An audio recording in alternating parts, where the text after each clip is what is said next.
everyone, and welcome back to the Real Positive Girl podcast. My name is Sabrina.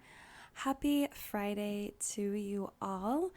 Happy Friday. I'm so happy that we were able to make it to the weekend, and I hope that you have amazing plans for this weekend. And I know I have big plans. I have so much cleaning and packing to do in my home. It's a really big deal, and I just want to be more organized for this move.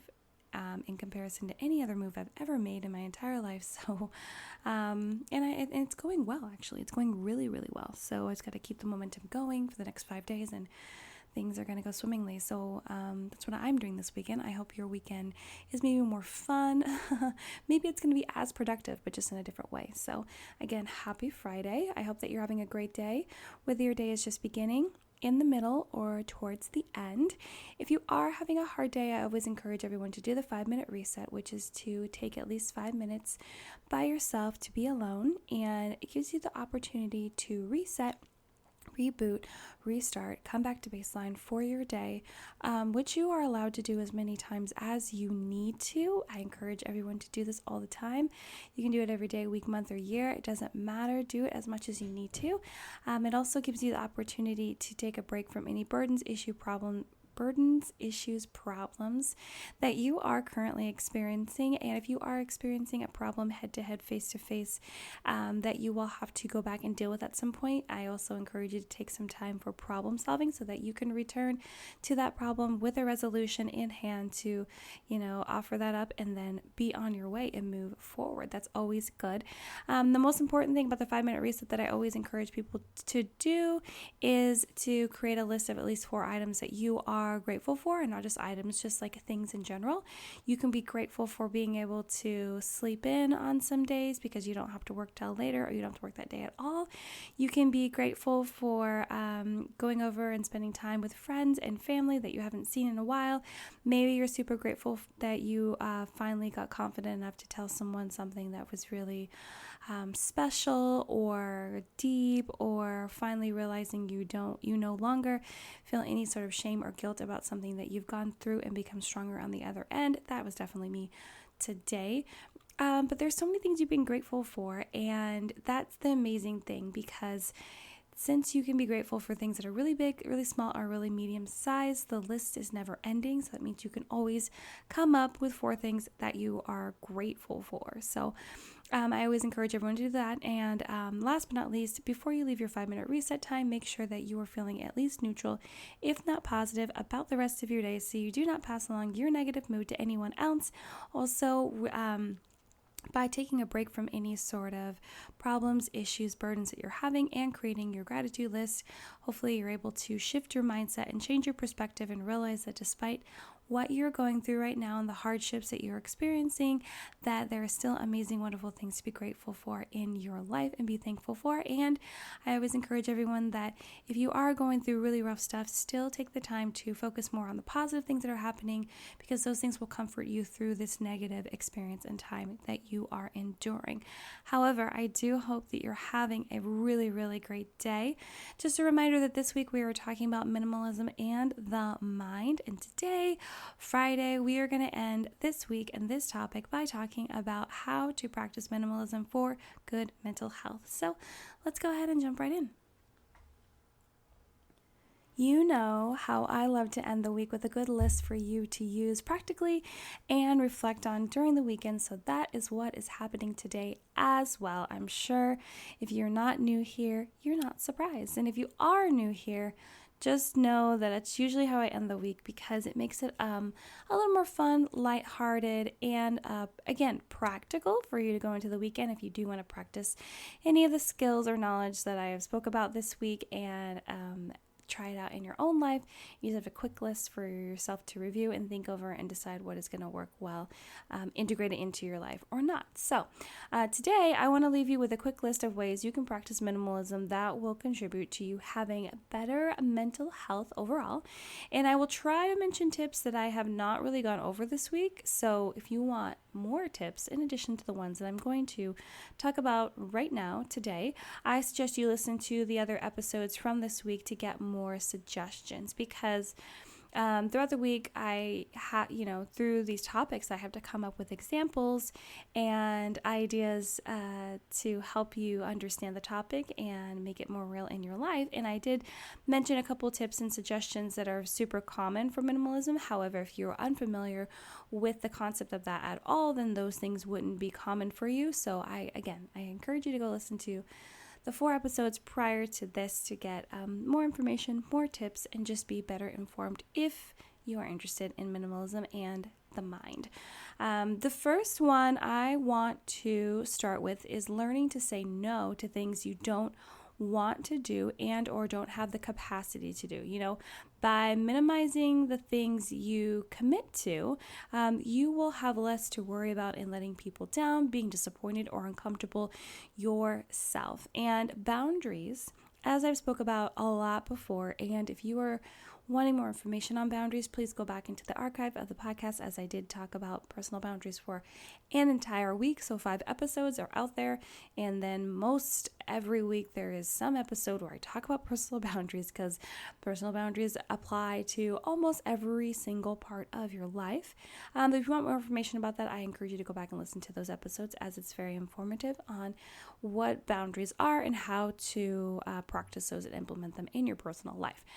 But boundaries are one of the most important things for anyone to hold on to and embrace, no matter what you are going through. So by saying no to things that you just don't have time to do, you don't want to do, you don't really have the capacity to do because you're doing so many other things, or it would just kind of get in the way of things that you are working on, that's fine. And, obviously that contributes to your mental health, because then you are not going into things that you don't want to do and feeling uncomfortable and then feeling disappointed that you even have to be involved in these things, or that you said yes and you already know it's going to be a terrible experience. And I do suggest not going into everything assuming it's going to be bad, because you might be pleasantly surprised. But I understand keeping your expectations low, but still being positive and being like, oh, I should be able to get through this. However, if you do know without a shadow of a doubt that it's going to be bad, or you're just not feeling it, you're not feeling comfortable, you have to learn to say no so that your mental health will be more stable and you won't feel like you are being pressed in on your boundaries, being forced to do stuff, or being manipulated to do it. No, you have to stand up for yourself and have the confidence and strength from within you to say no, which will minimize the things that you're responsible for and you're committed to, and you'll have less worry and more peace of mind as well. The next one is to make sure you have savings for an emergency, which I'm sure sounds super random to you and you're like, what? But part of minimalism is getting rid of things you don't need, which is one of the hardest things for people, because some will feel like you don't need to hold on to things that you will need. Some people will feel like you do need to hold on to things just for those just in case moments, and those fears that will harbor like deep within. You may not even realize it's like a super deep fear until you start trying to get rid of a lot of your worldly possessions. But having an emergency fund should dampen some of those fears and give you a sense of being prepared if you do need to purchase something. So I'm not saying that if you decide to get rid of half of your makeup collection and then all of a sudden there's a party that you need to go to and you should not have gotten rid of that really pretty sparkly highlighter that would just make everything pop for the Christmas party. I'm not saying that you should use your emergency fund on that, but I'm saying that let's say you decide to move somewhere that will not require you to have like snow boots or something, right? You're like, maybe you were deciding to move to California and you get rid of all your snow gear. However, at some point, maybe you and your friends decide to go go into the mountains, and there is snow there, and you already know that before you go there was possibility of there being snow, or maybe you get invited on a trip to go somewhere that does have snow. Then you have that money that you were saving up in case you need to buy snow boots, and it's actually integral that you get them and you can't rent them or whatever it is. Like, you really think through that decision. Or let's say that you decide to be kind of a nomad and super minimalistic by getting rid of most of your items and like moving from place to place. But let's say one place falls through, at least you have extra emergency fund to find another place to stay. And or maybe there's something that happens with your transportation of moving around. You have extra money to take care of those type of things. So I find that for your peace of mind, for your mental health, and to practice minimalism, it's important to continually have an emergency fund and savings going, since it should be a lot easier if you are really actually practicing minimalism and not spending your money on frivolous things. So you should be able to save money easier because you're spending less inherently. I'm not saying you're not spending anything, you're just probably spending less. And so you should save all that money that you would normally spend on things that you don't need, and then you have that fund in case you need it. So I encourage you to do that. Whether you practice minimalism or not, you should just be doing that. The next one is to take the time to deeply think over purchases, which is kind of related to what I was talking about before about savings. And I'm not saying you should go so far as to the analysis by paralysis edge, where you're like literally thinking the decision to death almost, but to take your time when contemplating buying things, especially more expensive items and things you aren't sure about. So let's say you're like, oh, I 75% know that I would like to have this thing, but you're not sure. So take an extra, day or two, if you have the ability to do that, to really think it through and ask yourself, okay, well, ask yourself if you are going to be using it on the regular, what value will it bring to your life? Will it simplify anything for you? And can you actually afford to purchase it and, if necessary, maintain it? So like if there's something that you have to buy and you have to continually like upgrade it or take care of it or fix it or whatever it may be, that's extra work. That's extra time that you have to schedule into your life. So when you are thinking about buying little things that may not cost a lot, but they could add up over time, consider those purchases. If you're considering buying something that is very expensive, ask yourself if you really need it, and do you find yourself using it like a month from now, 3 months from now, 6, 9, or a year, 2 years? You know what I mean? Do you have any big plans that would make owning this thing more difficult than not? It's important to ask yourself those questions. Like I said, there's a happy medium between not asking, and then asking too many questions where you just have the hardest time making a decision at all whatsoever. So I encourage you to really think those through so that you use your money wisely and you buy things that are actually going to bring value and inspire you in your life to become the best person that you want to be. The next one is to examine your relationships with things you have chosen to keep. Ask yourself if you are holding on to things because of some sentimental value, but still not using those items. So a good example is if you have a storage tub of CDs in your garage and you've had them ever since you were in like 6th grade or whatever it was. And anytime you go out to the garage and you're like looking for something and you just like mourn over them and you're like, oh my gosh, so many memories. Or maybe every time that you move, you're like, oh my gosh, look at this whole CD collection, but you don't ever use them. You don't ever play them. Then ask yourself okay, it's sentimental, but do I really need to continue to store them and not use them? Probably not. And I know it's going to be hard to ask yourself these questions because even we're going through it. Like I have a bag of stuff that my mother that I got from my mother after she passed away. It was super random. But yeah, I have this stuff and I don't ever want to get rid of it. And I know that at some point, I know that I'm going to have to part with some of it. Other things I'll definitely keep forever. There are certain photos and there's a copy of her obituary and some other things, but there are definitely things that I don't need. And actually, as the years have gone on and as I've moved, I've slowly gotten rid of certain things because I just know that I can't continue to carry around everything with me all the time. And you have to just ask yourself, is really just having it so you can reflect back on that sentimental value actually worth continuing to clutter up. And I know that sounds harsh, but to continue to clutter up your life just for those things.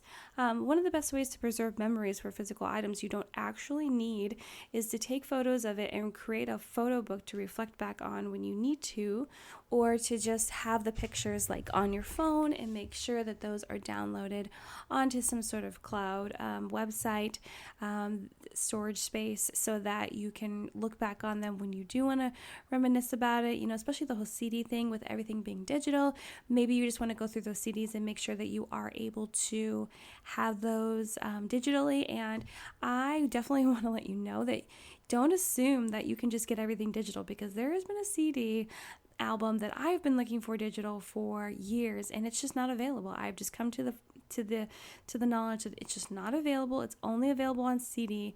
I am about to order the CD from Amazon, even though I feel like I'm spending too much money, but just to have it. And like I would say with those things, and if you really like it and you know you're going to enjoy it and actually use it, fine, keep it. But if you're not, if all you're doing is looking and recalling memories and maybe calling up your friends or texting them and be like, oh, remember this CD? Like, just take pictures of those.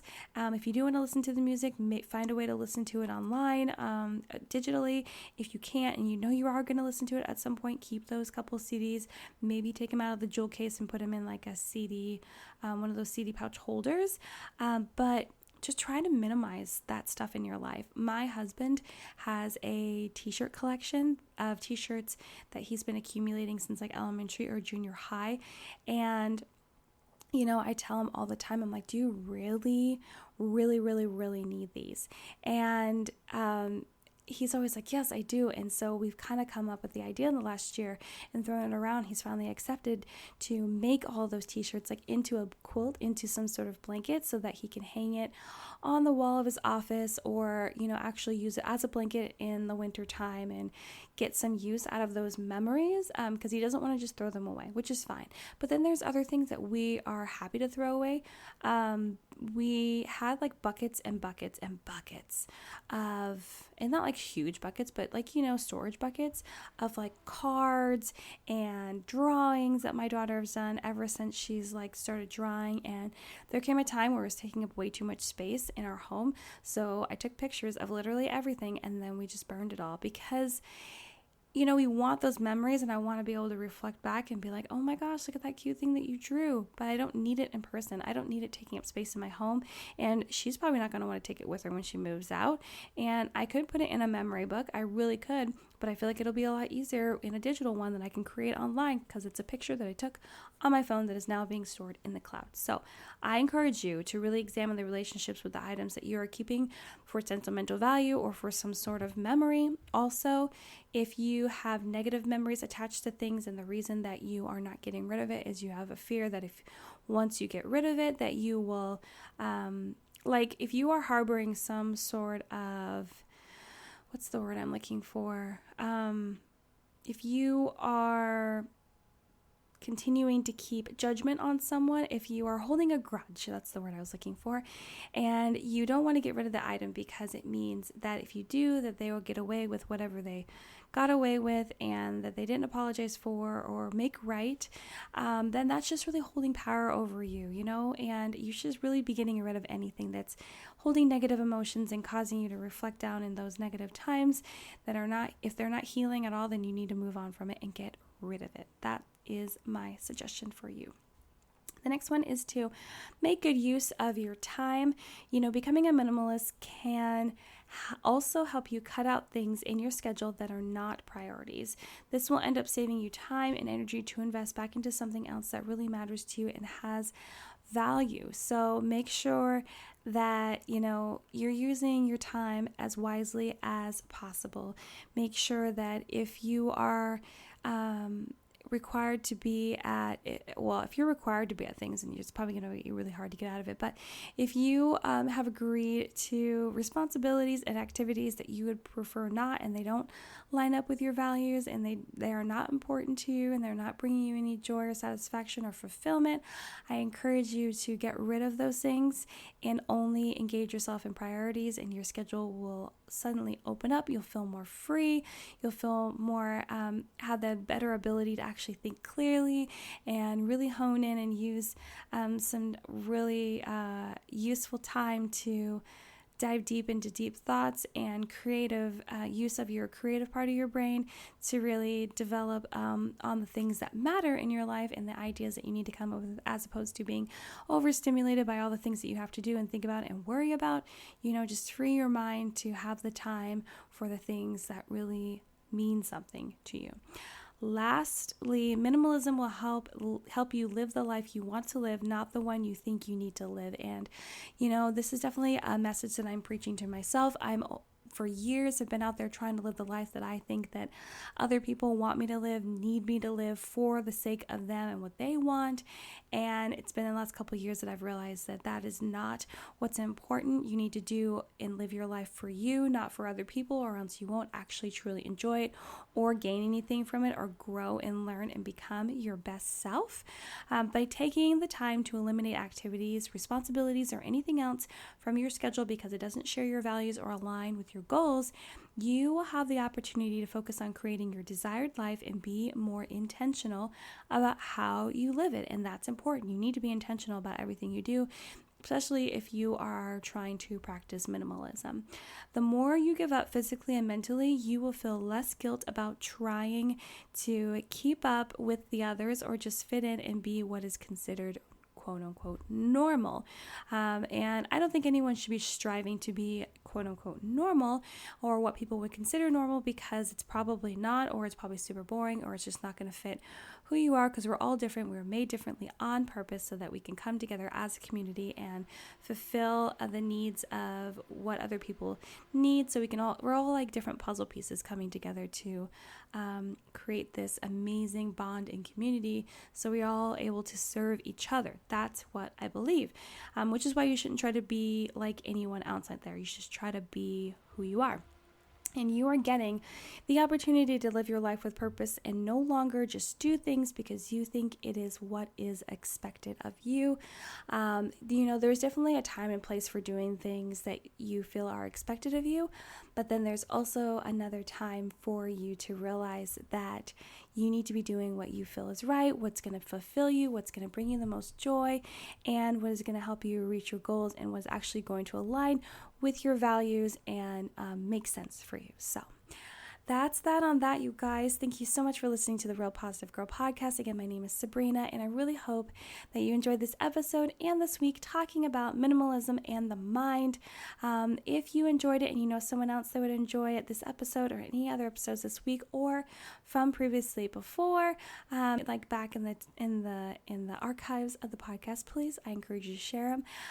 Thank you so much for anyone that is actually out there sharing and talking about the podcast. I appreciate you more than you'll ever know. Absolutely. Please check the description box for notes for the show. Also, where you can find me on Instagram, which is at RealPositiveGirl Podcast. Send me an email with any questions, comments, concerns, prayer requests, feedback, or topic suggestions to realpositivegirlpodcast@gmail.com. But happy Friday again. I hope that you guys have a fantastic weekend. Everything goes well. You enjoy it. You feel productive. You get some rest. And I will see you back here next week. I'll talk to you later, guys. Bye.